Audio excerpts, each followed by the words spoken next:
Welcome back, everybody. It's the second? I think it's the second podcast of 2025. Or it's the first. I don't. No, I think I shot the last one in 2024, but released it in 2025. But now here we are, officially in 2025. By the time this comes out, I hope you're having a great Sunday. And if you watch the Super Bowl, I hope it's been fun. And I hope that there have been some fun commercials and events happening during that time, too. I don't watch sports or anything, so I figured, yeah, I hope it's been good, though. um, Whew, what a crazy, crazy time to be alive. um, First, I just want to say, with everything happening in the world right now, with all of the shifts and changes, know that you are incredibly strong and that we will get through this one way or another. And we're a lot stronger than we think we are. So, we'll push through, get through everything, and let's stick together, band together, and make sure that we all get through. Um, all that aside, yeah, January's been busy. I got my notepad here of what we're going to talk about. I took a break from making content every single week, and I was supposed to take a 2 to 3 week break, and I ended up taking like closer to like a month and a half of a break, and outside the commercial, of course. And I still feel tired. Nonetheless, I think that tired feeling is coming from another source, though. I think it's more so just the exhaustion of real life than it is the content itself. Because, admittedly, whenever I get going in content, it's been a lot of fun. So, this is me essentially saying I'm gonna try something new. So one schedule that I'm kind of sort of playing around with in my head, or really on my Notion, is let's see, how do I phrase this? Couple of uploads a week. So I do know that at least with most social platforms, they reward creators that upload pretty much every single day. That is exhausting, that is stupid, but it's just the modern algorithm that we work with. So I'm thinking about on Mondays, I upload a meme. This is something from TikTok. This is something from YouTube Shorts. It's basically like a lip syncing style video. You've seen it before. Anyone who uses like somebody else's audio and then like mimics it, that's a meme. So that'll be on Mondays. Then Wednesdays we have photos. I'm kind of inspired by Fuchsia. Because he was talking about doing some nifty photography, and over the course of like all of last year, I'm like, oh, that's a really cool photo. Oh, I could totally redo that myself. And then I just never do, so oops. But that would be something really fun to try out at some point.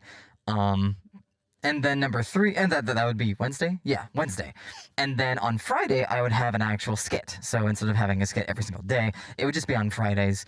And that way, I'm not burnt out all the time making a ton of videos. I can actually enjoy some free time while still making stuff for you guys on a regular schedule. So there's also minis. Shoot, I forgot what it was. I voxed myself. Voxer is an app that records your audio, kind of like a walkie-talkie app. Some people say, why not use voicemail? But, this is so much easier. All that to say, I think, what did I say? Minis would be either on Tuesday or Saturday, but they would basically just be like small little bonuses. Whether it's like an extra shot, or it'd be, oh, that's right, it'd be similar to the series that I uploaded last summer of like robot information. Did you know that robots and car exhausts are kind of the same? Stuff like that, I think would be a lot of fun, just to have a little bonus. Each piece of media would also have a different purpose as well. So the memes would be for relatability. The minis would kind of be for algorithmic reasons. But it would still be fun to kind of like just practice, especially if it's like literally one shot in 5 seconds or even 10 seconds or something. Why not? I think that's kind of fun. Especially if I'm already in a setup like this. Like, I'm not sure what I could do, but like, that's something that would be an artistic practice.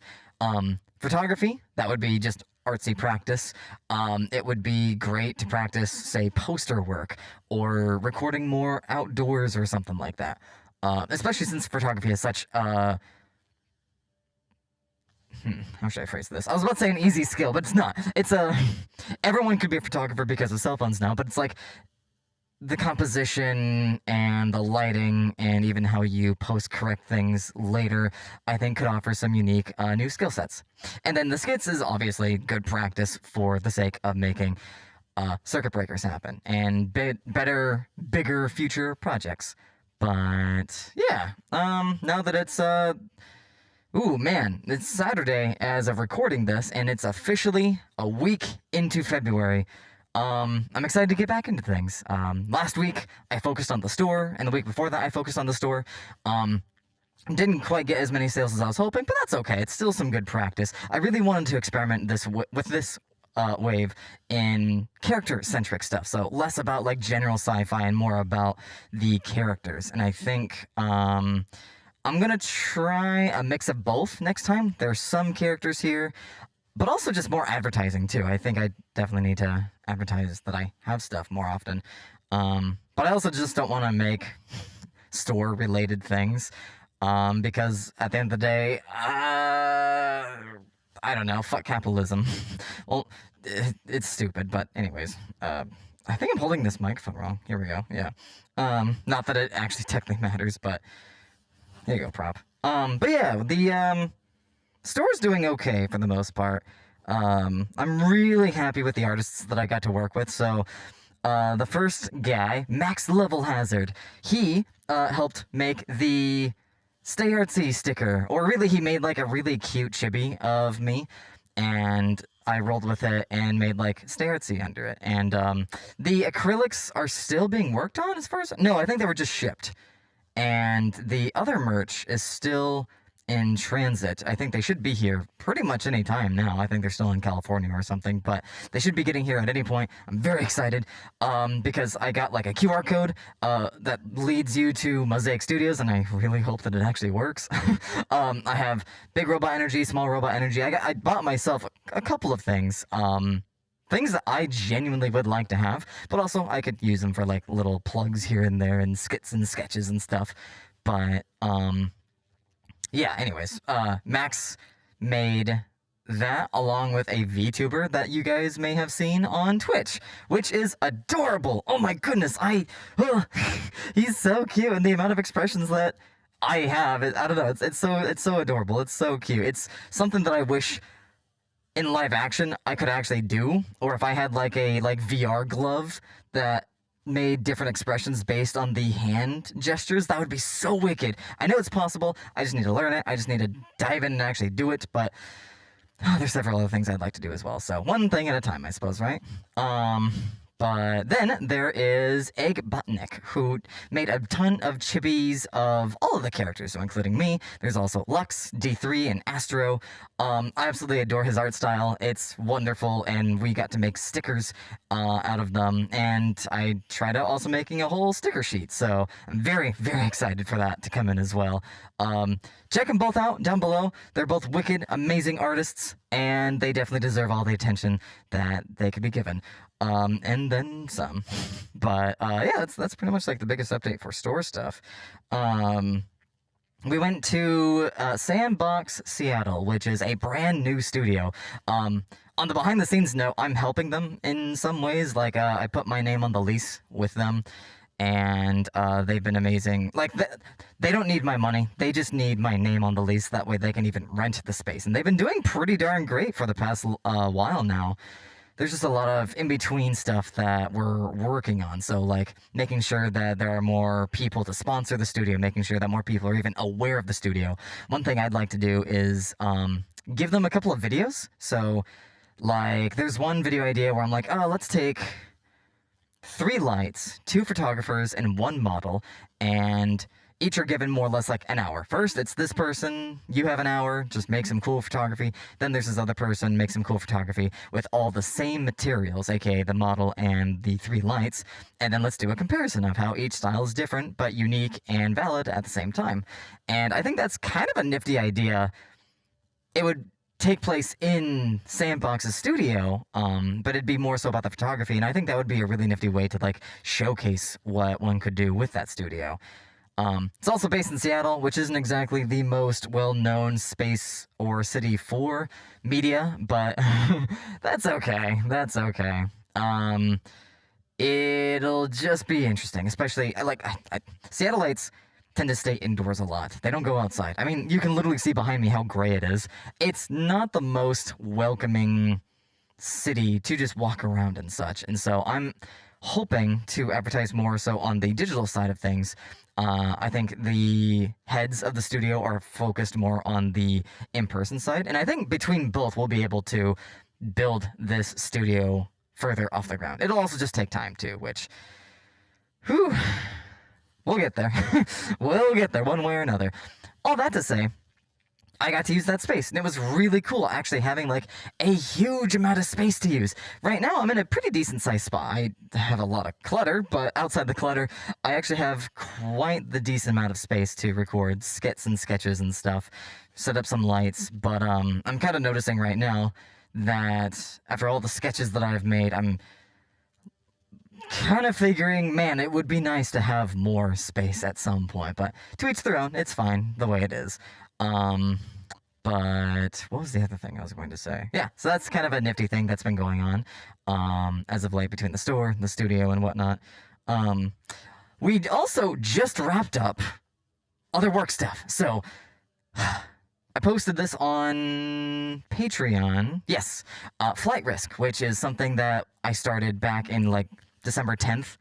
No, it was before December 10th. Yeah, that's right. Long story short, Aperture and I, we got together, we edited this project. It's about Flight Risk. The cinematographer is breaking down his cinematography, how he lit the not the short film, the feature film, and how he had used a virtual set to record everything. Pretty cool stuff. That took a little bit longer than expected, almost 2 months, but still, we got it done. We're good. And then the other project, Sidus Link, also on YouTube, DMX. What is lighting DMX, or digital multiplexer, I think it's called? Long story short, oh man, that one was a tough one. Partially because I had no idea what DMX was before walking into this project. This is one of those projects where like I'm learning basically on the spot, and it's all hypothetical stuff. How does DMX work? You take a letter, and this letter has a code, and that code goes to the light, and this light changes colors or intensities based on the code of that letter. But what if it's a package instead of a letter? Stuff like that. There's a ton of stuff to it. I think the original video was supposed to be like 7 minutes long, and it's now 18 and a half minutes long. But it's done. We're good. Yes, it is uploaded to YouTube. You can go watch it. I'm just happy that it is done because it legit, like, that was one of those projects that, like, influenced me to get busy with my own stuff at the end of the year. So, I learned a lot, both from, like, the business standpoint and, like, the content standpoint, but oh my goodness, was that an intense project. Especially for, like, more so endurance intensity than anything, but yeah, go check those out. And now that they're both done, I should have a bit more free time to work on this stuff. In which my plan is to shoot enough of this stuff, edit a lot of it, and get it all done. That way I can actually send it to you guys. Ideally a month ahead of time, but if not, then, you know, a couple weeks or even 1 week ahead of time. That way, if I do get busy with other work, then I at least have some backup videos that are already planned out, good to go. But again, one thing at a time. That's the theme of this podcast. One thing at a time, right? But let's see, what do we got here? Ooh, on a fun note, for circuit breakers, a big update for circuit breakers, the pitch deck is done. For those who don't know, a pitch deck is literally just fancy PowerPoint. You're supposed to create this pitch deck and then literally send it to like movie producers and studio heads and whatnot. Well, okay, there's a clearer answer, but I have yet to do this myself yet. I've just built a couple of pitch decks before. This is the fanciest one I've had, and I am kind of phrasing it to be a pitch deck for almost everybody. Like, hey, do you want to get involved with the project? Here's the pitch deck. Tell me what you think of it. Hey, are you a lead for Netflix? Great. Here's a pitch deck for circuit breakers. How's that sound for you? Stuff like that. It goes to the log line, the characters, the story. Eventually I'm going to put in like a budget list and a couple of other things, like the structure of the story as well. I have thrown it to a couple of friends already, and they have given me some notes, so I'm going to go back and redo some of the wording and re-clarify some stuff that's going to be great for building out the universe, because there's a lot of really confusing elements that I'm still trying to figure out, like the supernatural stuff mixed in with having robots and object heads be in this world. Like, what is supernatural, what is not, or what, no, wait, what is natural, what is supernatural, and then what is not any of that stuff. Separating all those out, because my universe is kind of influenced by Scott Pilgrim, where like Lux can just teleport for funny reasons, and that works for like a comic book comedic movie or show or animation, but how does that work for something a little bit more like my project that's already based in a science fiction world rather than a human world? I think I'm also confirming that I'm making everybody non-human as opposed to having humans, so we'll see how that works. That'll be very, very interesting. But yeah, so that's been fun. I will probably update. I'll send some peeks at the pitch deck. Like, I'll have the cover, maybe like a couple of the character breakdowns, maybe the story. I'll keep the story to myself, actually. However, I could send the episode list and the structure of the whole series as well. A couple of other nifty things here and there, so you guys get a sense of what a pitch deck looks like.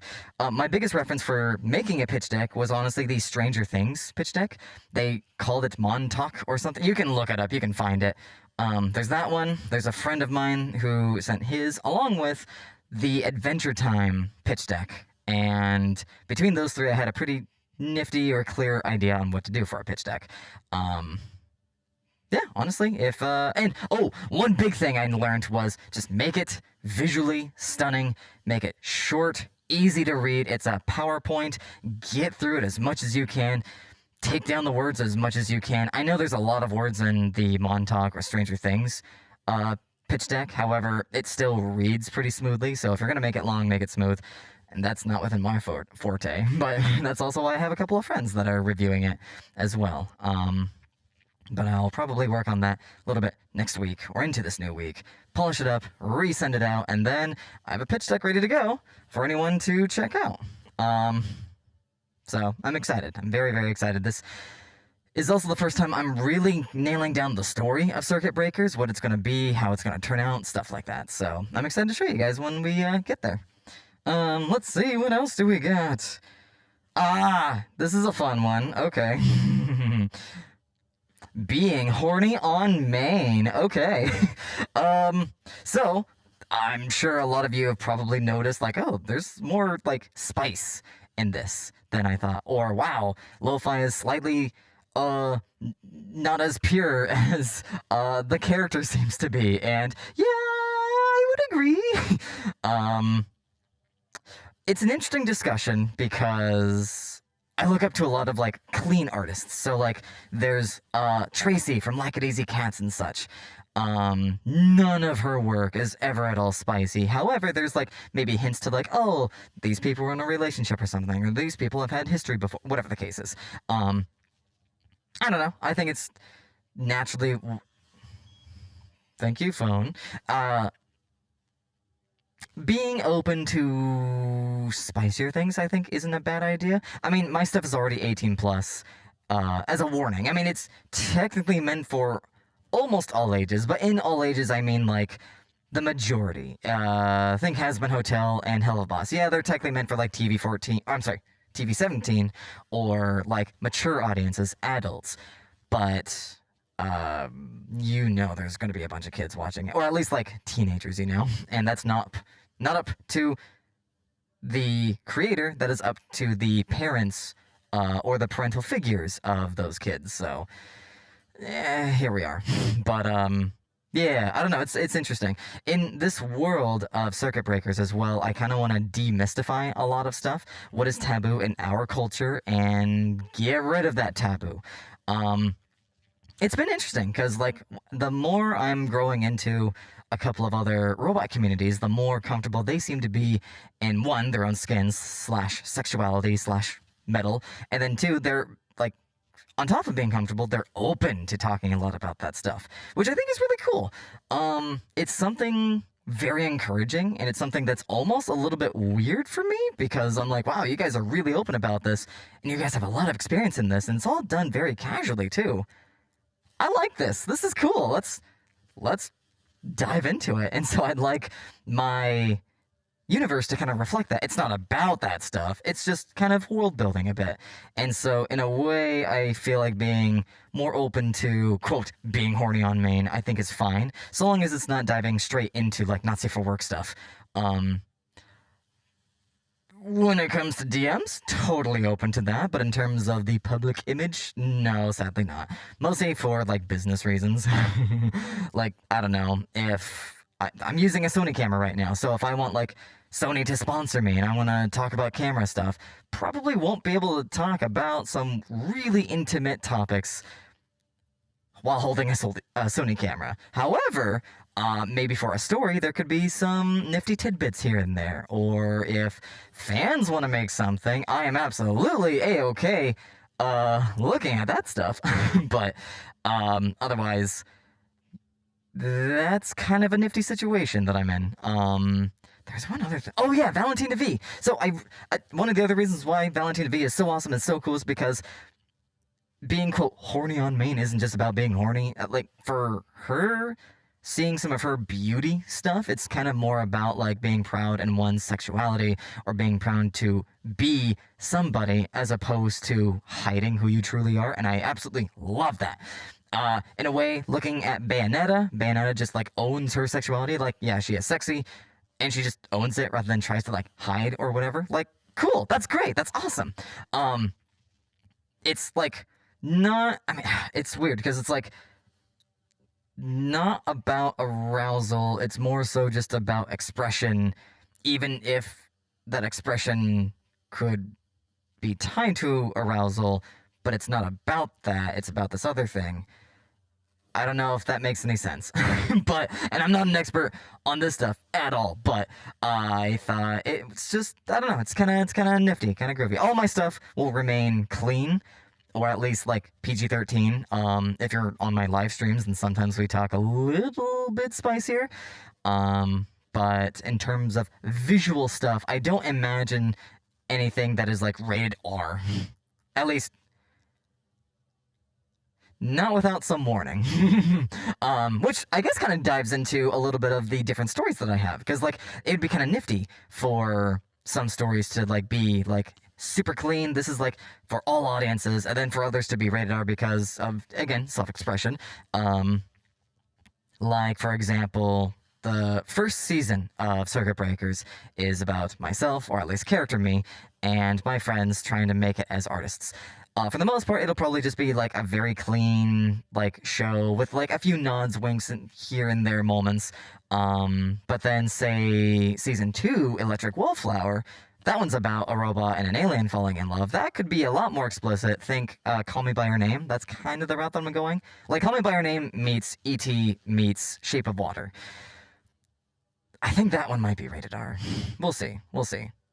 And then season 3 with Treveni could be like more PG-13, but have the action be a lot more mature. And then season 4, we'll see what happens once we get there. But yeah, that's, I don't know, kind of a nifty thing. It's somewhat a sensitive topic, but it's one that I'm always open to kind of listening out, hearing out, and whatnot. But what do you guys think? Are you like, when it comes to like not safe for work stuff, and I really mean like whatever scrolls through Twitter and stuff, like, how do you guys feel about seeing that stuff? Do you like keeping your feeds cleaner, or are you open to like seeing some stuff? More so just out of curiosity. But gosh, I think that's about it. Yeah. Okay. Yeah, I guess that's about it. There's tons of other things that are going on in life. But I would say those are probably the biggest ones. So, yeah, you can see I'm in this gray jacket this time. Still trying to figure out how to do behind-the-scenes stuff, because I do have some behind-the-scenes videos from shooting the commercial, but I haven't yet edited those. And I think being able to capture those behind-the-scenes moments would be really important for you guys. I think some of you have even pointed out, like, having more bloopers or alternative cuts would be a really cool thing. Absolutely down for that. been trying to build out the company a little bit more too. So Fuchsia and Crow have helped me out a couple of times with some projects, and that's been really awesome. I know Circuit is going through his subathon. I think he is on like day 20 or something. He's very quickly approaching the end of it, like a full month now. Maybe he's on 22. I don't remember. And that's been really cool to sometimes be a part of that subathon. And I'm really proud of him for just going that distance and just making it. It's been really encouraging. Heck, it's encouraged me to start streaming, just me video editing for the most part. But yeah, a lot of things are going on in life. A lot of good things, a lot of chaotic things, but we're doing okay for the most part. I'm still trying to pay rent. I'm a few months late, and my landlords are being very cool. I just don't know how long they're going to be really cool about this for, so I'm certainly trying to get financially stable and then just go forth and, I don't know, make cool, epic stuff. And I'm also still trying to, like, make art while all this chaos is happening, which I think is, like, the biggest thing. If there's anything to learn about from any of my stuff, it is keep making art, keep expressing yourself, even through the most chaotic of days and the most chaotic, crazy times of your life. Make sure you spend some time expressing yourself through some form of art form, whether that's drawing, music, video making, or anything else. Sculpting.